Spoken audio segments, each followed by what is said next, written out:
Sooner or later, we gotta just own up to the fact that we are not the nice ones in our relationship with our neighbors to the south, right? Everyone thinks around the world, oh, Canadians are so nice. Americans are awful. That's not the way it is. You ever ask an American what they think of a Canadian? George's just like, oh, they're so great. They're just great little people. Up there with their cute hats, they're awesome. I love them so much. You ever ask a Canadian what they think of an American? What about you guys? You got anything nice to say? Hello, Canada. Welcome back to another edition of the Canadian Citizen Journal. Couldn't figure a better way of opening than that, because it's the truth. And what Canadians used to be treasured for has completely gone down the drain in the last 10 years. It used to be that we were respected around the world. It's not that way anymore. And you can thank, socialism, fascism. Now, everybody is losing their minds today over this whole, they call it breaking news, that the U.S. State Department is targeting the Online News Act, and that this is the next, this is the reason why Canada can't get a deal. This is just one more thing upon hundreds of issues that not just the Trump administration, but the Democrats have with Canada, especially in the last decade, what they have seen Canada become. You got to remember, we share the longest border with the United States. The United States really doesn't care as much about the rest of the world as they do as what happens on their continent. Because, literally, we have this long unprotected border, and we've been allowing just the nastiest people, we're talking, terror lord people, drugs, human trafficking, all of the things that this administration is brought into the spotlight, but that the Democrat Party has been seeing as well and been fighting against. And this whole Online News Act, this predates Trump. So, okay, yes, they're breaking an old story because it's back in the State Department's focus. It's not that it just hit the office. This has been in that office since before Canada actually enacted it. When we were discussing it, there were already huge organizations, think tanks around the world, but most of them based out of the United States, that were going, whoa, okay, we know Canada has a socialist problem, but this is crossing the line. And now all of a sudden, some of these independents are just like, this is the reason. It's just another reason. So we've got, I'm going to take you back to an older article that really dealt with this. This is the Internet Society, and they wrote this. The date was December 1st, 2023. Now, I'm using this one because this is what's going on in Canada right now.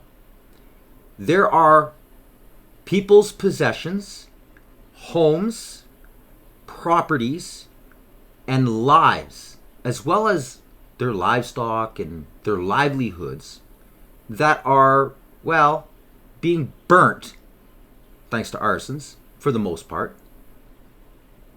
because there's no way for them to get the information. And again, what does Carney do? I showed this on previous episodes. So for those of you who, you're a new viewer, I urge you, hopefully you like, and you do subscribe. But I do urge you to check out the previous episodes, because like I'm constantly blowing out just sorry, just the truth, just the facts.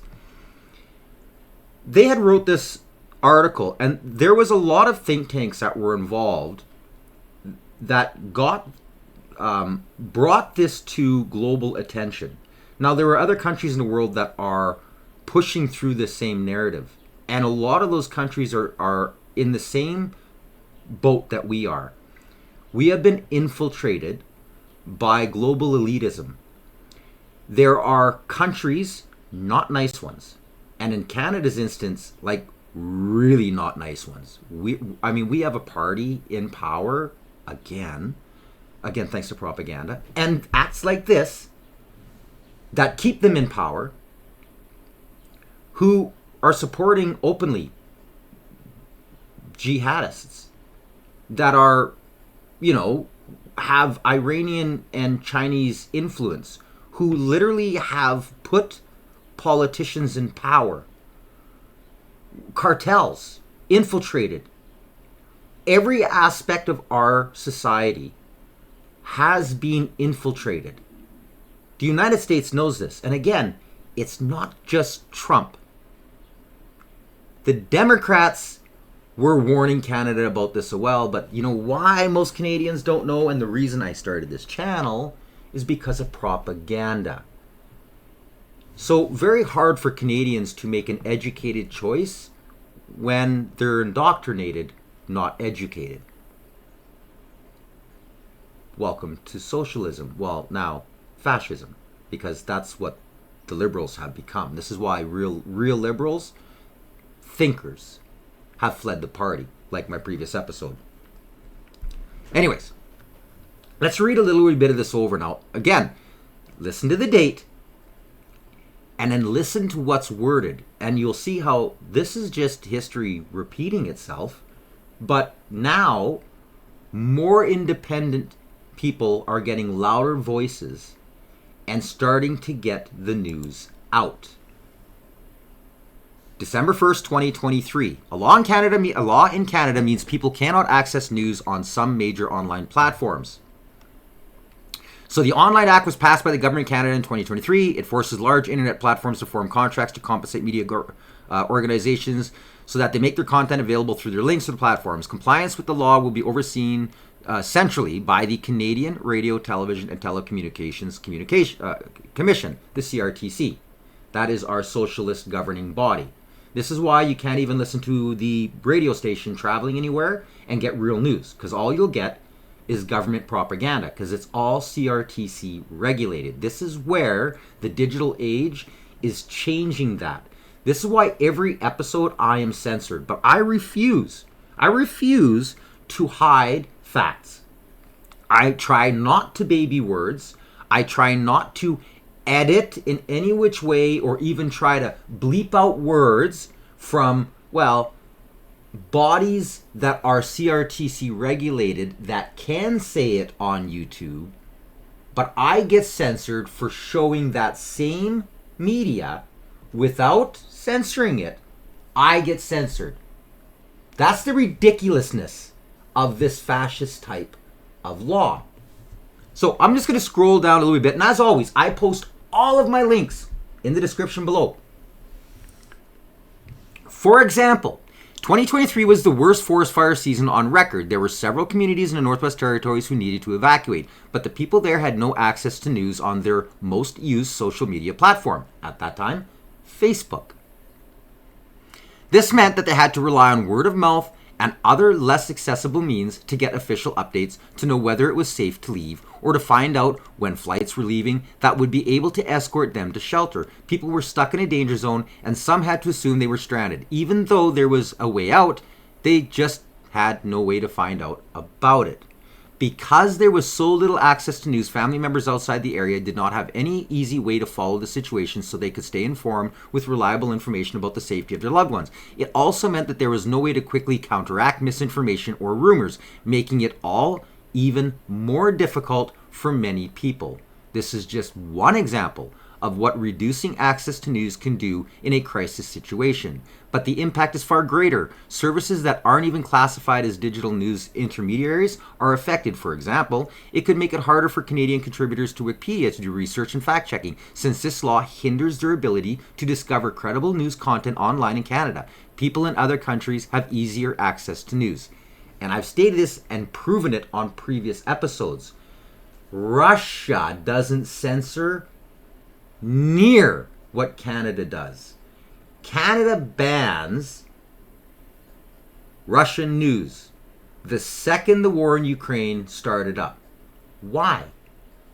Well, it just so happened that it wasn't actually Russian news. It was a Russian, it started as a Russian-based media outlet and had grown significantly into a global news network. They banned it, took it off satellite. They took away the ability for Canadians to see other news than what our governments wanted you to see. This is why you have so many people who have no idea about what the Ukraine war is even about, let alone can have any idea of what, well, today Trump is walking into with Putin. Because they have nothing but propaganda. They accuse one news agency of propaganda, bolstering theirs as real news. Well, my viewers, subscribers, all know that we live in propaganda world. That's why they're subscribers. That's why I have dedicated and actually really intellectual subscribers and viewers. Now,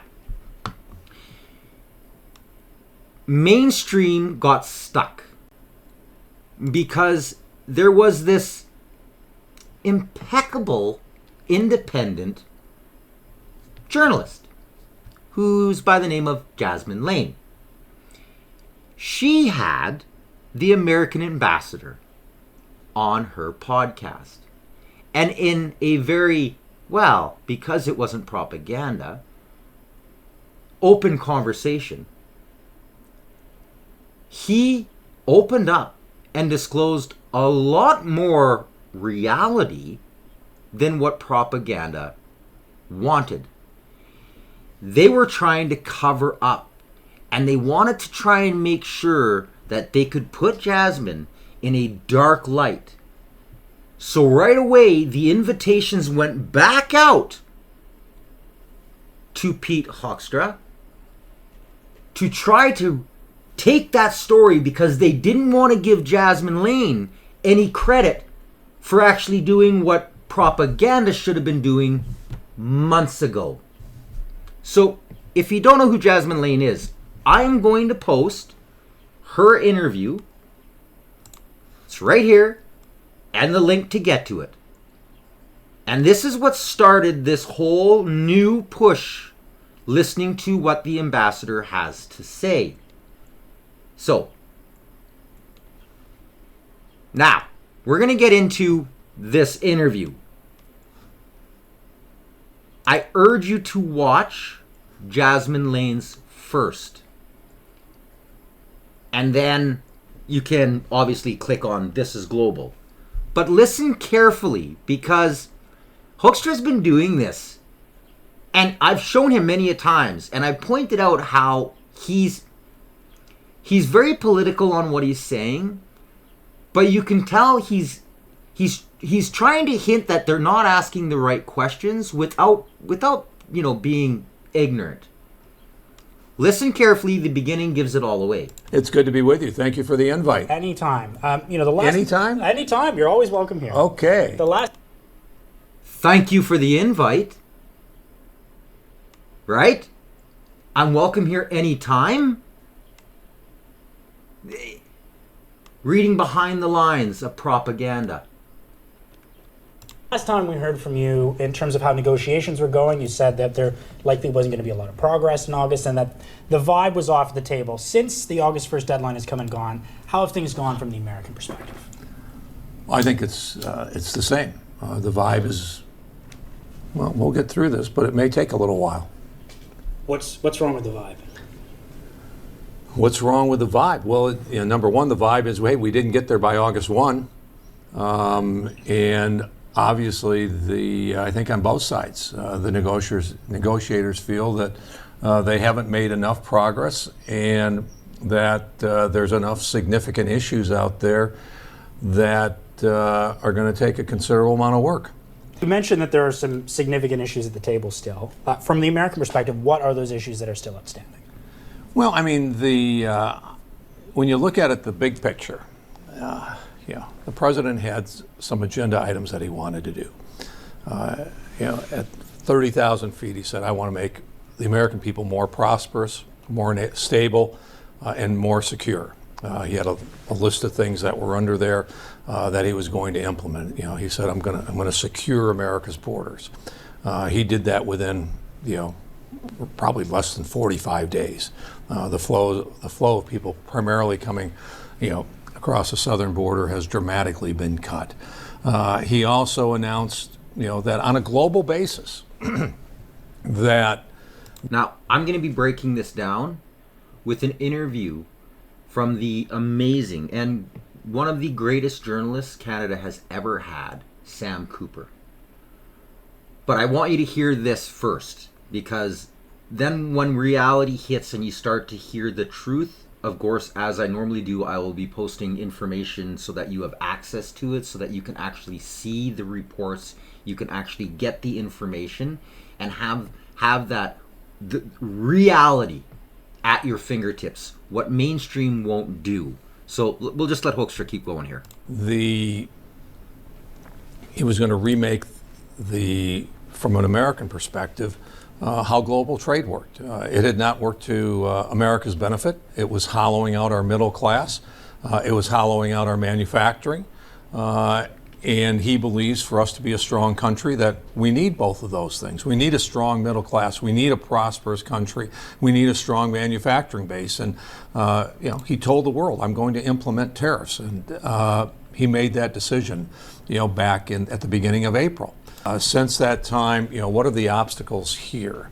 I think that some of the obstacles are, you ran a campaign here that was based on elbows up, and me too. All right, so you saw the politicians, and they basically stuck with elbows up, and that's okay. That's how Canada decided to respond through what the president was doing on trade on a global basis. Since that time, what have we seen?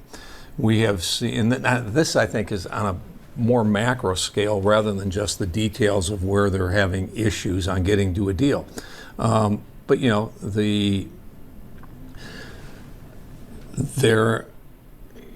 Canada's indicated, hey, this is our opportunity to rethink how we do trade globally, who our trading partners are going to be. We got to can we reach out to Europe? Can we reach out to Asia? Can we reach out to Mexico so we can diversify our trading partners rather than having 70% of your exports in America being the customer for 70% of your exports. We want to change that. So Canada's working through that process, trying to figure out exactly how that looks. Some Canadian politicians have decided that they will attack the president personally.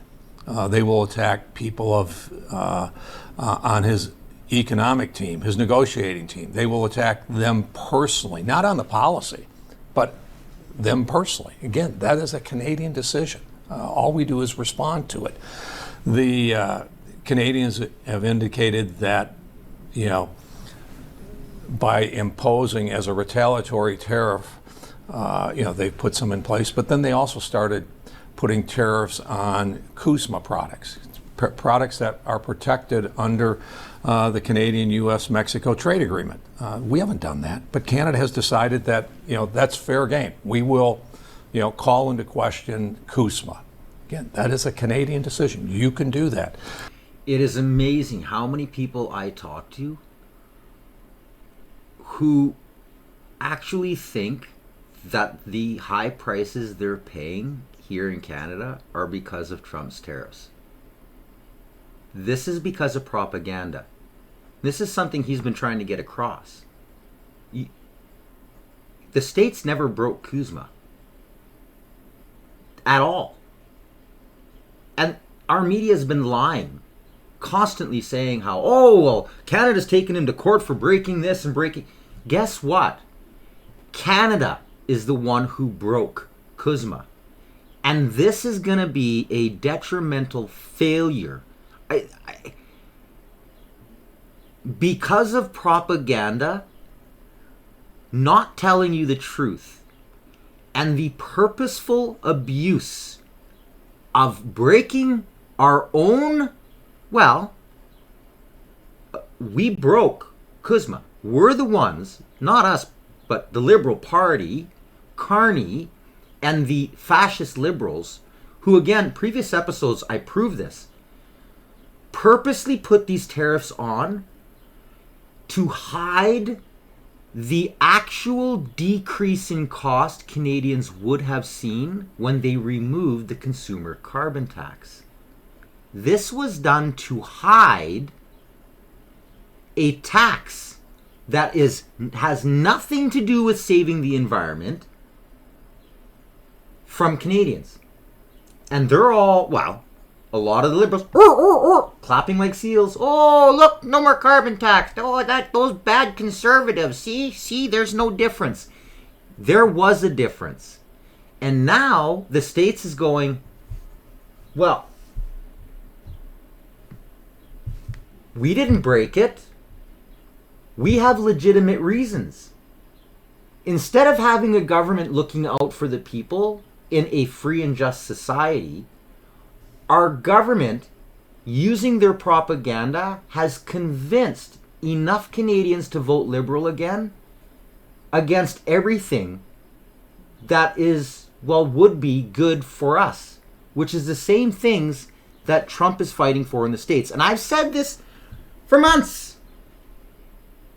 Trump is for the States. I like a lot of his policies. What he has done to the poverty and middle class is amazing. He has taken huge steps in freeing up the burden of debt off of those who are affected the most from high energy costs and these bullcrap carbon. Do you think a rich person really gives a crap if his third condo heating bill went up by 20%? They don't care. But how about that Canadian now who can't afford to keep half of their house from freezing?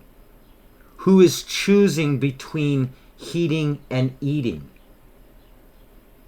He's making a difference down south. And our government, they don't care. They don't care about you. You've called into question the military alliance, which has worked so successfully for 40 to 50 years. We are thrilled that that the Canadians are, signed on to the NATO agreement to move to 5%. It looks like Canada by the end of this year may be spending at a 2% rate, which is a number that was agreed on way back in 2014. But we're very thankful and appreciative of the moves that the Carney government is making in that area. Wait till they get a load of what I just reported on in previous episodes. $4 billion of that is actually to decarbonize the military. They're trying to sneak this in to profit the Brookfields and all the rest of these global elitists that own these companies in their decarbonization scam. Wait till Trump and them and they're probably already aware of it because they're quite keen. They're gonna go, well, that's not real defense spending. This is just another. The socialism in Canada is out of control. And the fact that Canadians aren't aware that over $4 billion is being laundered, Canadian taxpayers' money being laundered through the military to enrich Carney and his global elitists. It's just going to be another It's going to be another kick in Canada's gut. But at the same time, we get mixed signals. You're buying 16 F-35s? Great. The other 72 have been put on hold, maybe canceled. Really don't know what the status of the next 72 are. Bottom line is Canada can't afford two different fighters. Lots to unpack there. Let's start with Kuzma, though. Yeah. When the tariffs first came in, Donald Trump had no exemption for free trade goods. That changed a couple of days after, in particular thanks to market reaction. Is there any indication from what you've talked with the White House that that exemption for free trade goods for Canada, as negotiations could go on, could come off if these irritants like you're talking about with these tariffs on Kuzma goods continues? I don't know what the decision will be. That will be the president's decision, his team's decision. I've provided my feedback on what's happening with that. I think, personally, I think I think that's a huge problem. Tariff, because remember now what you're now doing is you are tariffing a whole set of American products coming into Canada, where those same products coming from in those categories, those same products going into the United States are not tariffed. So if you're a company making a product, you send it to Canada, basically you're out of the market, okay? Because it's a 25% tariff. You will not be able to compete against your Canadian competitors in this country.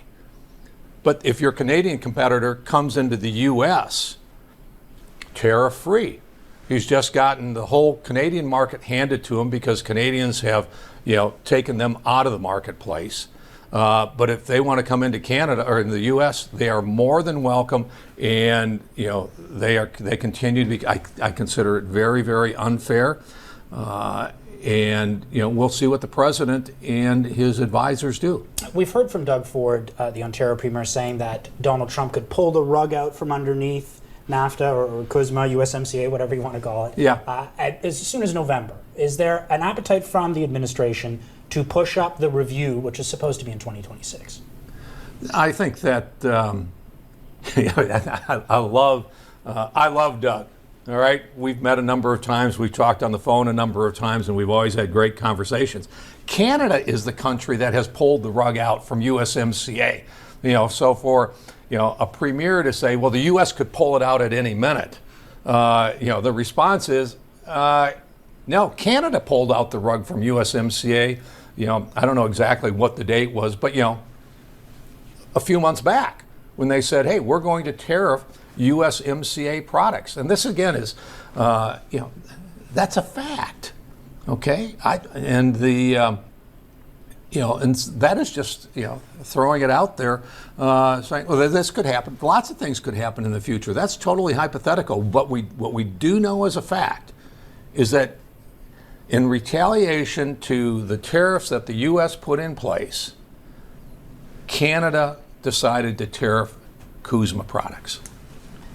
You mentioned you like Doug Ford, but you may say that there have been comments from other politicians, in particular premiers, that have upset you. What are the other comments from premiers, and which premiers have you been upset with the comments that they've made? Oh, I mean, if, you guys can find those. I mean, if I misstep or, in this interview, if I say a word or a phrase wrong, you and your colleagues across Canadian media will highlight it and nail me in a minute. He got that fact wrong, or he didn't. He doesn't realize this or that. I don't think you guys would have any trouble at all identifying what phrases I might be referencing or what premiers have maybe been critical of the president. David Eby being one of them. It was his office that leaked that talk that you gave that referenced the president feeling that Canadians are being nasty and mean associated with not going down. He didn't leak the comment. I said it in an open forum, okay, with, 200, 250 people there. He didn't leak it. He decided, without having been there, to amplify it and, whatever. So that, again, there's an example of me speaking for an hour and Canadians being really, really good at finding a phrase, 10 or 15 words out of an hour conversation with 250 people and say, look at what the American ambassador is saying. And I came out of politics. I'm used to that. On the retaliation point, whenever Yeah. Canada gets brought up, whether it be interviews with you, of course, you talk about it a lot, but we've heard this from the President, the Treasury Secretary, the Commerce Secretary. They always mention that Canada is only one of 2 countries that's actually retaliated against the U.S., China being the other. Were you surprised that Canada retaliated after the tariffs that Donald Trump put in place? I think it's the Canadians who have said that, there have been 2 countries that have been very strong in their retaliatory tactics against the United States, and that is China and Canada. The Canadians have said that, and it may have started. I don't know where it started, but it may have started from some of the Canadian leaders rather than the president saying that. But we're well aware that there's 2 countries that have been relatively harsh against the United States, and that's China and Canada. Are we surprised that Canada retaliated? I don't know. Okay. What we do know is that at this point we have an agreement with Japan, we have an agreement with South Korea, we have an agreement with the UK, we have an agreement with the EU. It's a pretty impressive list of countries that have found the time, the energy to engage in negotiations and get to an agreement with the United States that lays out a path forward. So Canada is one of the countries that we've not gotten to that point yet that lays out a path forward. There was a new Gallup poll out today that said that 15% of Canadians have a positive view, 79% have a negative view of the administration. Yeah. When you talk with folks in the White House, what's your explanation or your thought process on why you think Canadians are so frustrated with the Trump administration? It's not hard, okay? You have a campaign that took place where both parties ran on an anti-American platform.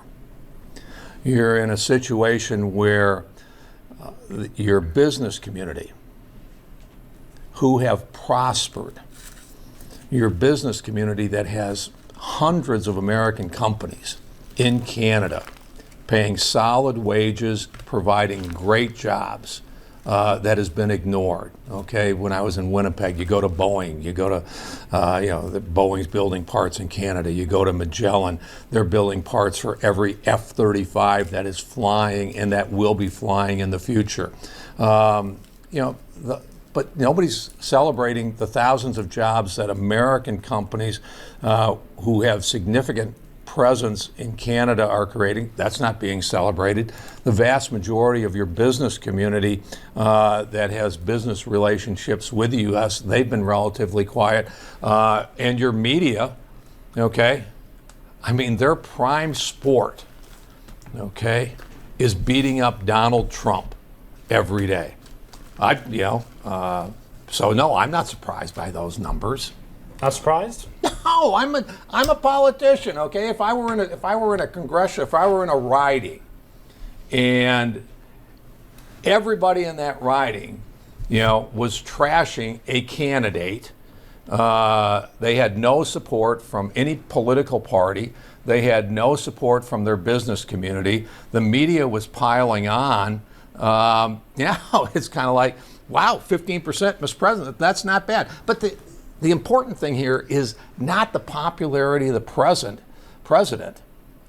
Is the president delivering on the promises that he made to the American people for increasing prosperity in America, making their communities safer and more secure. That is what's driving this president, the promises that he made to the American people and implementing the policies that he believes will deliver those results. He was voted with a landslide. It wasn't like a real tight race. This is the voice of the majority of Americans, and you are seeing it celebrated huge. But our propaganda doesn't show that. Instead, they show the left wings and promote them like they're all against this, what happened down in LA. In the meantime, LA right now is looking to swing another 4 or 5 seats in California towards Republican. They are soaring in the polls because LA saw what was going on. It was exposed. Trump brought in military, removed the problem, fixed and exposed the corruption. Some of it. Even Gavin Newsom has actually started to flip-flop a bit. And of course, you can't trust that guy. He's scum of the earth. Now he's literally in D.C. And same thing. Instead, our news reports on the protests that are against him in D.C., but they're not telling you a block away just yesterday, while the protests were going on and the police were trying to deal with the protests, they were then taken away from what, a block away, ended up being another pow pow incident where somebody lost their life. Propaganda in Canada. It's our destruction. It's our destruction. Trump was given a mandate. And he has to battle us too. Like I said, longest border. And like I said, I'm going to get on with Sam Cooper and expose a lot, just a lot of what, well, Hoekstra here is trying to get across in a very diplomatic way. On that point, Yes. the Supreme Court, in the filing that the DOJ has given to the Supreme Court about the legality of the tariffs with the cases going on, a large part of it is focused on the idea that the administration is bringing in a boatload of money. It talks about how if the tariffs came off, it would result in a 1929 style result, saying that there'd be a big depression. That is a far departure from the rationale that has been given for the tariffs on Canada associated with fentanyl. Is it clear now that these tariffs are not actually about fentanyl and about bringing in billions and billions of dollars into federal coffers for the U.S.? It is clear that there are multiple results of the tariffs, that they will bring in a significant amount of revenue into our coffers.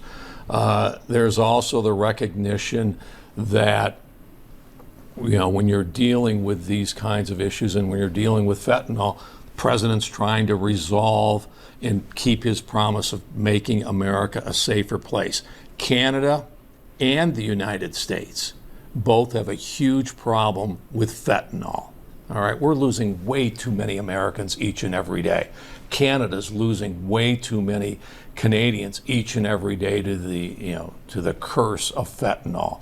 And the president is doing everything that he can to stop the flow, whether it is from Mexico, and I think, you know, on both sides of the border up here on, the north, we recognize that there are things that we can do to make this border more secure, to stop whatever is flowing across the border, north and south, to reduce that and get the same kind of results that we have down on the southern border. And the second thing that we can do is to prepare that border, because as we continue to tighten the border, the southern border, cartels, non-government organizations, criminal organizations, they're going to look for another place to get that stuff into the United States of America. And we want Canada to be a full partner with us to make sure that that happens. Ambassador, thank you. So there's a lot more to it as well. And again, zero mainstream. Now, we all know that, well, my viewers know, and if you don't, previous episodes, Trump's not happy about Canada's decision with Palestine. And it doesn't just go down to this whole, how the media is pushing, well, we've always wanted a two-state solution. It's trying to solve the problem. And what Canada started to do once they stated, well, we're going to support Palestine because this and this and this and this. And Jews are fleeing from Canada. Again, previous episodes. What we've allowed to take over, the hate speech that is now allowed in the streets, and what the government calls hate speech if you try and say you want freedom, or if you're, a Christian trying to sing, you get persecuted. This is all, they see this down in the States. This has been occurring in real time. And the dominoes have been dropping faster and faster and faster in the last 5 years. And it started 10 years ago on a, like, just exponential.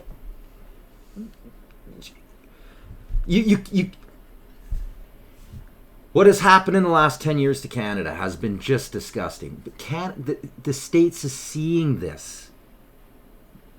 We have an inexplicable link towards each other. We're brothers and sisters. We're part of a family on this continent, and we're the odd brother or sister or whatever you want to call it that has gone complete left wing, completely lunatic, who really needs to either be medicated or disciplined, one or the other. Well, they're disciplining us. You have stuff like, well, our government just gives a bunch of money to TIFF. Well, in the meantime, TIFF is trying to not allow a documentary exposing what Hamas did to Israel. Why? Why? Well, because they don't want you to see it. They don't want you to know. Here, this has been going on for a while now. So Toronto Film Fest outrageously cut October 7th documentary because Hamas didn't give footage permission. This is their excuse on why they pulled it. Who is Hamas? At what point in time does a country recognize a terror lord identity? This is the ridiculousness of the Liberal Party.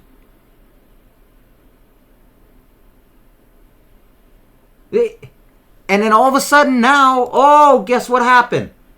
So TIFF had to write it out. Okay, we're going to allow it. We're going to allow it. Michael Geist, glad to see that TIFF.net will now screen the October 7th rescue film. But many questions linger. Why raise absurd copyright claims? Why require a film name change? Are reports staff threatened to quit if screened true? Given public money, public deserves answers. Yeah, where's propaganda? They don't want you to know this stuff, people. Again, I post all the links. You can read all of this down below. This is the reality of where we are. Now, here's some truth bombs. Which is now, without a doubt, getting traction at the highest levels of the U.S. government. I know this. It's helping with policy in the world, but getting it up and running has been a full-out sprint for over 2 years now. Yeah. Memorably, within a couple of weeks starting, I'm just reminiscing now. We'll get to the modern times, but within a few weeks of starting, I was asked to testify in Parliament, as I've told you, and 2 days later, an RCMP National Security Unit knocked on my door, and I don't need to say too much about that, except that the RCMP hasn't. They know who's involved, I believe. They know how it connects to the election interference story. They know how it connects to drugs. They know how it connects to everything they can't touch in Canada. And so in my learned estimation now, it's going to be up to the U.S. government to do Canada's work, and that's where we are. Can you imagine how the RCMP must have felt knowing what's going on and not being able to do it, but the government using them as their lapdogs? Because you got to remember, the heads of all these agencies are appointed by our fascist government to go get this journalist because they don't want to expose who they really are. Now, this is just the tip of the iceberg. It just goes on and on and on. And in my view, very unfortunately, the worst of us that have sold out to get where they are too often in power in Canada.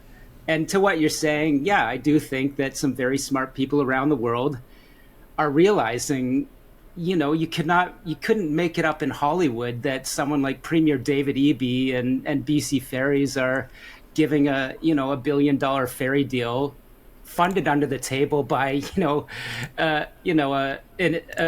Ottawa bank, basically, a development bank. It's an old story that we've covered in many ways, but just to get to the point, people like David Eby now are a very strong national security risk to North America. There's no way to sugarcoat this from the way that he's giving away.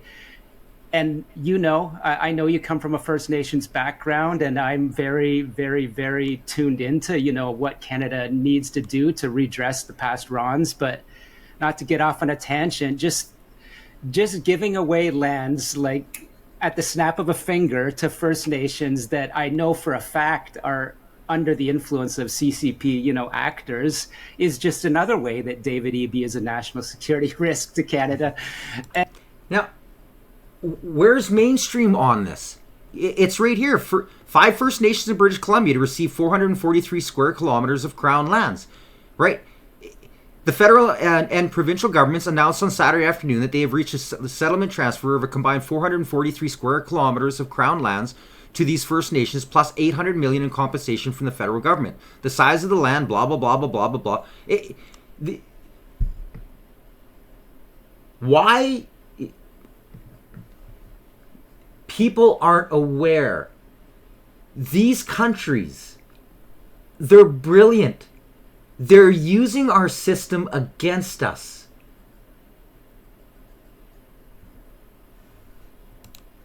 Here's another one.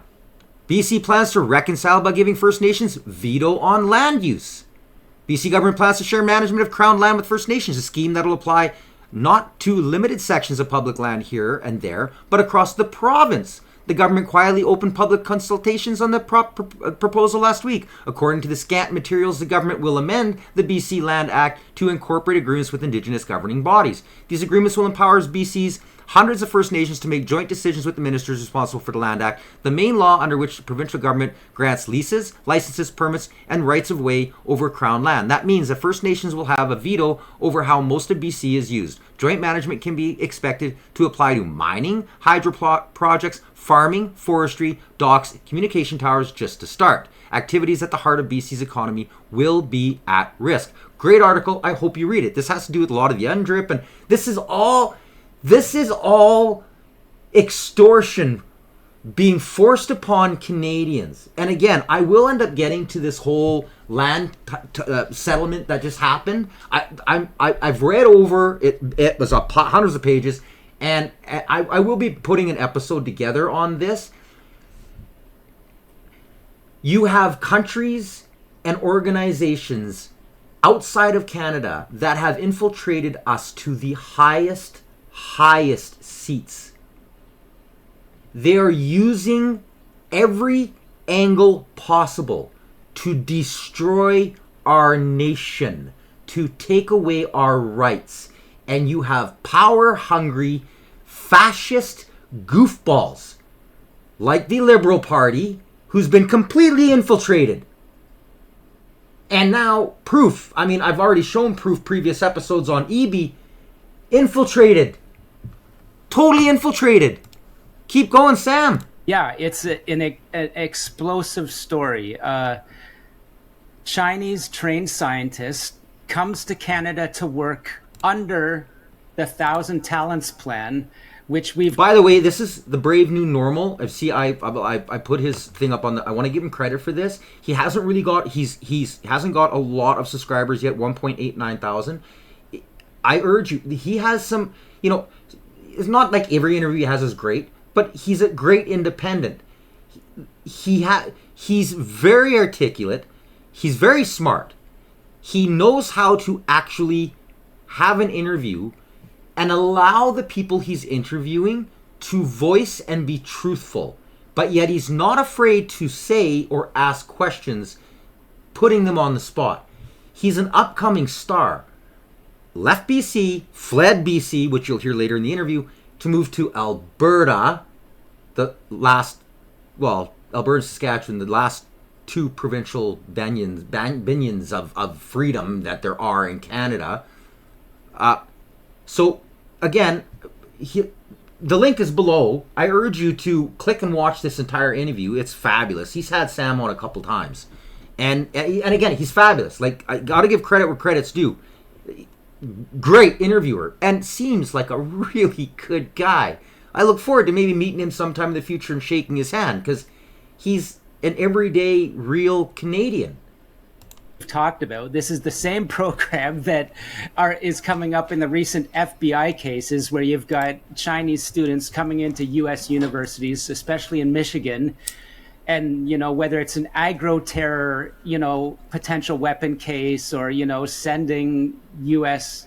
intellectual property from universities back to China.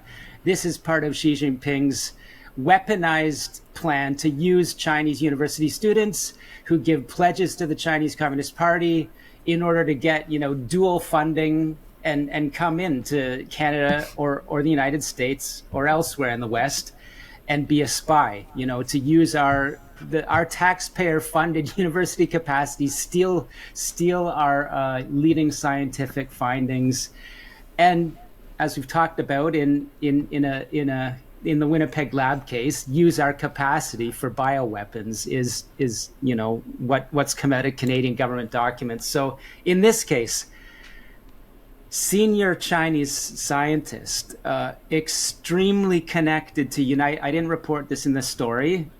Perhaps I'll report in more detail. I haven't named the 57-year-old woman because her case was dropped. I'm just backing and forwarding here, but in BC court records, she is accused of precursor or controlled substance import-export, charged in June 2022. The case is dropped for no reason, or as they stayed the proceedings. This is a federal prosecutor's unexplained decision to not move forward with this very serious case. And that's the point of my story. So more details here. I found out from sources with awareness of the court file. This Chinese scientist was caught red-handed picking up precursors for MDMA. And as you know, Vancouver, huge MDMA producer. Everyone, we've known this for decades now. Everyone's focused on fentanyl, but MDMA, methamphetamine, ketamine, fentanyl, any number of other chemical drugs originating from Chinese factories in chemical precursor form are sent into British Columbia because we have no border controls, effectively no police, effectively no courts, which is what this story gets to. And they're produced in Canada and shipped around the world, including the United States. This is absolutely ridiculous, right? But mainstream doesn't want you to know this. We're the drug capital globally. This is where all of these, especially China and Mexico, they circumvent the United States, especially now that they're having issues with the border down there. And they were already kind of having a few issues and saw the openness of Canada and how easy it was for them to ship, well, outside of Canada, to the globe. She's at a high level in a number of cannabis processing, and this will probably tie in nicely to what you're talking to Steve Robinson about and what I've talked about, how Chinese organized crime has taken over licensed for a good couple decades now, licensed, quote, medical marijuana production, especially, in British Columbia, Ontario. But it just shows how, well, to answer your question, this female scientist with deep familial connections to the Chinese state and CCP and United Front in Vancouver has been at the head of a number of these Vancouver corporations that get involved in supposedly Health Canada licensed marijuana, under Justin Trudeau's regime, or beforehand in BC. It was already known for years kind of that the direction was going there, that this would be legalized in Canada. And so she's involved in patents for, industrial scale processing of hemp to extract, CBD or THC, and, technology to throw that into everything from pills to edibles to suppositories to vape pens. and so I can go through various company filings that she's involved in as a science tech advisor and find that their business plans were producing or extracting industrial scale of the narcotic properties from hemp and shipping it around the world in products. And this involved bringing in technology from Chinese-based pharmaceutical and factory companies, bringing machinery into Vancouver to be used by at least one scientist that works at the University of British Columbia. She's involved similarly in a similar sort of operation in Oregon, right? So talk about cross-border and a person allegedly involved in precursors for serious narcotics from China having access to the United States. Here's a case. And, you know, it points to me to what I now know after years of looking at it, starting with the Hells Angels, who used to be the high-level organized crime. And now this is the kicker, right? How deep does this go? So Sam's sitting on a lot of information that he's slowly been releasing, but he doesn't release stuff unless he has proof. But there are already connections showing not only that the CCP has helped the Liberal Party do what they're doing, but that the government itself, through legislation, has also been helping the CCP. One of the big ones that they did was by, completely demolishing our judicial system. That was a big one. You get weak judges. You set weak laws. You overwork and underpay and undersupply the amount of people needed to protect borders. Makes it easier for these narcos to make money and launder money, which is huge to the CCP. And all the CCP cares about is the destruction of Canada and the United States. That's all they care about. They don't care. They don't care about us. They'd love to see all of us drugged right out and our complete country just fall apart. It makes it easier for them to walk right in. You have to understand the art of war. And again, previous episodes, I've blown this all apart. But why? Why? What's the real reason the Canadian government legalized weed? The goals of legalizing cannabis in Canada are twofold: reducing criminal involvement in the sale of cannabis and reducing its availability to youth. But this writer here, he has some doubt about these objectives about the government. Research shows that a legal cannabis market is actually mostly made up of sellers and suppliers who do not have any ties to organized crime. And globally, studies have shown that most young people get their drugs through social networks and not directly from large-scale suppliers. So if legalization is unlikely to change youth access to cannabis, or there didn't seem to be a need to police cannabis sales, what are the real reasons for legalizing cannabis? Could it be for the corporate market-driven forces of neoliberalism? Who's all invested in it? We don't know, because our government made sure to hide the transparency laws that were once there. We don't know. We have no idea anymore. Or perhaps an electoral strategy designed to, love the wording, woo young voters. And then what happens? Well, Trudeau Liberals are already using the passage of the marijuana bill to fundraise. And you'll love this. This is how the Liberals, this is the brilliance of the elite. Less than a day after Parliament adopted landmark legislation to legalize recreational marijuana, Prime Minister Justin Trudeau's Liberal Party started using it to pass its passage to raise funds. In a series of Facebook ads, the Liberal Party points out it kept its campaign promise to legalize recreational cannabis use. Now, they did it to take power. They did it to get people who normally wouldn't vote, who have no idea of what he was actually doing. They thought they all, anybody who got caught with a couple grams or even an ounce were gonna get their fines removed and actually, get pardons. No, that's not what the point was. They thought it was going to free the green. No, that's not what happened. It was done in order for the liberal elites to take control of this market and make piles of money. That's why it was done. In the same aspect, they could collect huge taxes, which as a government, they could say, hey, look at all this tax money we're reining in. Again, taking away from the free market.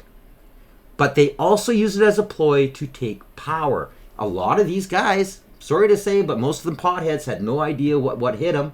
And now most of them are shaking their heads going, holy shit, man, this sucks. What do you mean I can only grow 4 plants and I can't make money anymore? What do you mean I get busted if I sell my weed, but yet these guys are selling stuff that's laced and it's got pesticides in it, and I get headaches and they're getting sick, and it's a controlled market. It's a controlled market. That was the whole reason. It was a corporate takeover.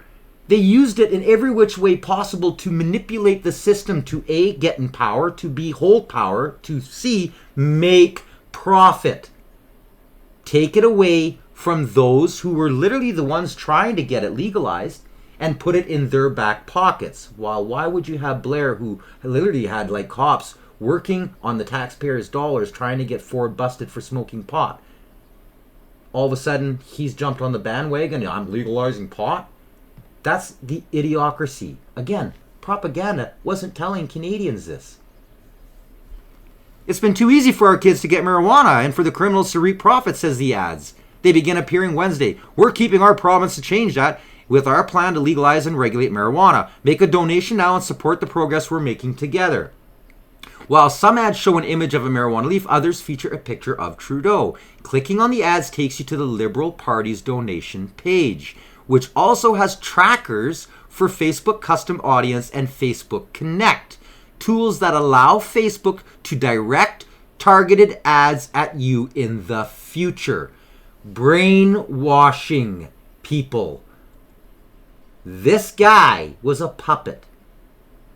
He's just part of the global elite and the CCP who put him in power. Let's just keep on going. And, what I heard on the record from a very, very senior Canadian criminal intelligence official was that Canadians have no idea how embedded the Mexican cartels are in Canada.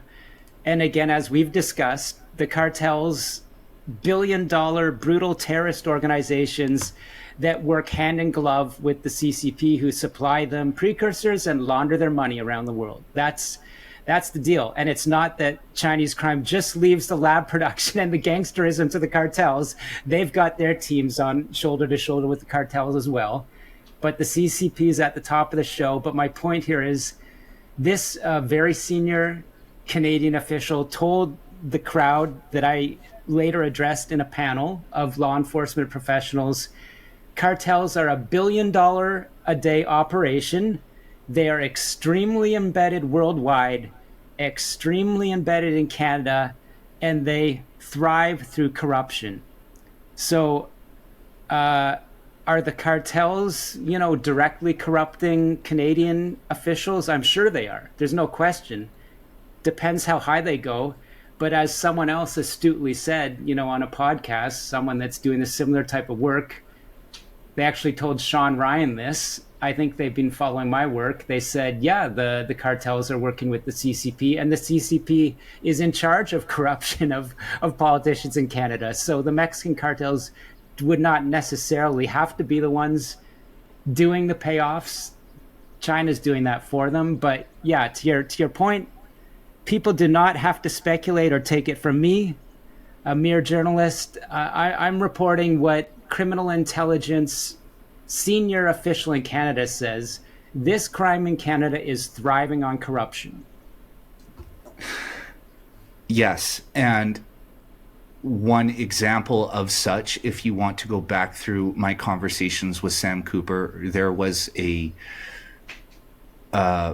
moment where $1 million+ was donated to the Trudeau Foundation by a questionable figure. Questionable, yeah. United Front Work Department agent in 2015, slightly just before Justin Trudeau began his campaign on legal marijuana. And this is coming from me. I'm a cannabis user. I'm like, you know what I mean? I was behind that. I was like, yes, let's do it. But now that I see where we are, I'm like, that was a terrible idea. And I'm from BC. I know how to get really good, high quality, non-pesticide marijuana. But it seems like now the entire market is just flooded with this dirty Chinese weed covered in pesticides that Steve Robinson told me they couldn't even identify in the United States. They had to bring in the weapons of mass destruction squad from the National Guard to identify the chemicals that were being used on these plants. You hearing this? This is truth. This is the truth. This is the crap that the government is saying. This is the stuff that's legally for sale and taxed up the yin yang, while all of the producers who never used any of these pesticides and stuff can't sell it. They've completely destroyed. They've took over the market, used it for political gain, completely corrupted the system, and allowed this to happen. They don't care about you. They don't care about you. Yeah, everything from PCP, I've been told fentanyl waste, and whatever, whatever dirty chemical from China, just to, who knows why it's put in there, from increasing the volume to whatever. And so, I mean, the larger point here is the theory of having the government run this program, especially if organic, real, grown from the ground stuff is helpful to some people medically, as we know by now. Yeah, fair game. But you have to have the government structures in place to regulate that. And Canada doesn't. So doing that, it's like, I mean, anyone that really knew how policing and courts work in Canada could have told you it was a bad decision, because Canada could not police that, even if it wasn't a corrupt decision, designed to go sideways for China from the start. Yeah, it was all done. It's corruption at the highest level. Everybody, we're completely, especially the liberals. The liberals, man, they're completely corrupt. We're not a serious country in any way. And, like what you said, like we don't have law enforcement interested in policing this at all. We don't have politicians who are interested in even addressing it. We don't have a media that, other than Sam Cooper, that's interested in pursuing this story, which is the story. It's the biggest story. And so what are we doing? I mean, we're literally living in Sam's book, Willful Blindness. Like, that's where we are. And we're just in Toontown. We're in a cartoon country that doesn't really exist. And it's getting worse because, back when I wrote the book in 2021, I still thought that David Eby had a chance of being a good politician. And now, years later, once that guy gets control of the province, I've been very clear that there's no question that he's surrounded by CCP agents. I don't doubt that the US government has deep concerns about their influence on him. And how does that look when David Eby and BC Ferries give away $1 billion contract to a Chinese military dual-use connected producer, right? That very easily, if China goes ahead and attacks Taiwan, Canada and David Eby will have a hand in helping China do that. That's not to mention, the Canadian national security problems of allowing China to implant their technology into our systems. Right. So decision after decision from someone like a David Eby. Doug Ford is starting to look very wonky himself. You got to be, I've got to put my thinking hat on to point to Canadian politicians that are doing the right thing to take our country forward in a good direction. Right. And again, this isn't just my thinking. As I've said, I've now reached a certain level of expertise where I'm asked to address senior law enforcement or intelligence type people on panels, and in those type of situations, whether on the sidelines or presentations like I just told you about, hearing a senior Canadian official say cartels are $1 billion a day business and they're deeply embedded in Canada. You wouldn't hear that, but you don't hear that from Ottawa, right? So I need to pick and choose between what police officials are to be believed and are honorable, what politicians are to believe and be honorable, and it's getting harder and harder. Yeah, no doubt. Welcome to Canada. And so this guy, Singh Sian, his last name is a little tricky, but we'll just call him Singh. He's taken down in the United States a year ago and a document comes out very recently that explains how he's part of a major DEA operation that starts in Turkey, where they insert, another senior Latin American narco who's a DEA source, and she's called the Queen. That's her code name. She's able to sort of get into this BC Brothers Keepers gangsters systems, and they get him involved in all kinds of British Columbia methamphetamine deals going through the Los Angeles port, sort of showing how Canada is, again, this precursor and drug production hub from China. And it is, of course, running its drugs into the United States, just as Kash Patel says, and then bouncing them off to Australia. So there's a 2-for-1 there of how Canada, as a proxy for China, with an Indo-Canadian gangster, is hurting the rest of the world, including, in this case, America, Australia. But and again, previous episodes, I did an episode where I laid out a whole pile of the information about when Sam Cooper had dropped this. Like, this was, he's so vested into what is really going on, especially because he's dealing with the largest narco state in the world, which is BC. And it's also one of the largest money laundering states, which is BC. In our case, it's a province. But so he's seeing stuff that's now taken him globally. So he's asked from countries all around the world, and they all lead to BC or to Ontario. The money and the drugs, the corruption, and how deeply it's embedded in our institutions, in our governance, in every aspect of our lives. And our media is absolutely silent. And like, there it is. U.S. arrest warrant alleges deep Canadian ties to the fentanyl trade. Affidavit unsealed in U.S. court links accused BC drug kingpin to global trade in narcotics. This is the guy he's talking about. 100 kilograms of fentanyl precursor chemicals a month from Vancouver to Los Angeles. That was the promise allegedly made by an undercover agent. And like, it just, the links are all there. The links are all there. I'm from the Christy Clark, Vancouver, which is, you and I have talked about her before, and she definitely has some questionable connections in her post-political career that kind of leads us to perhaps speculate on her involvement in what happened in Vancouver in years prior, right? Yep. Who herself has a long laundry list of corruptions. She's another very, very dirty politician. And you saw what she was doing during the elections. And those of you who didn't know previous episodes, I'll just do a quick one here.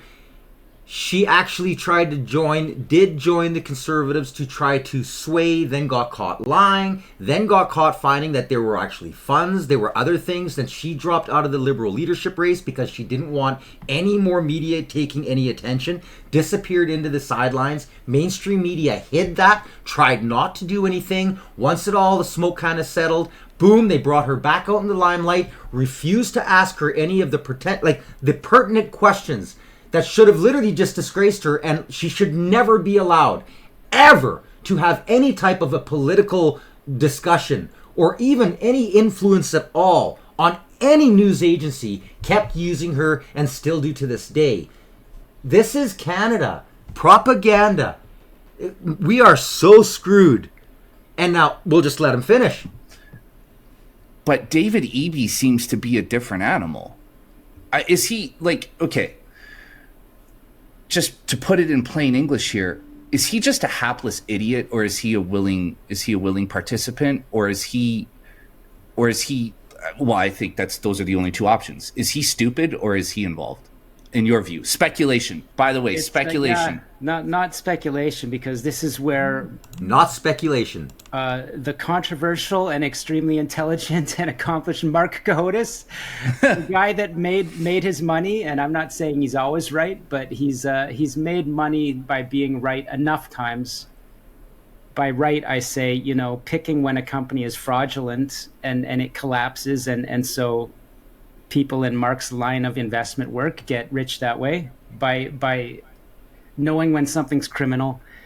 So David Eby when he was an opposition politician attacking the corruption in Christy Clark's government, he looked like a very strong candidate to be one of these, what I'm saying are few and far between politicians of honor, integrity, and intelligence in Canada that could turn the good ship Canada around before it goes under.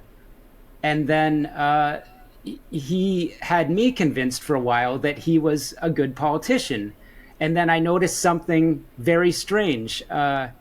During the anti-money laundering provincial inquiry that stemmed from my work, and that David Eby had seemed to be, a big fan of going against that money laundering corruption, out of the blue, it comes out that David Eby had engineered a public apology to a Chinese community leader for David Eby's role in a study that looked into how China, or investment from China that had to be corrupt, was flooding into Vancouver real estate and taking over whole neighborhoods.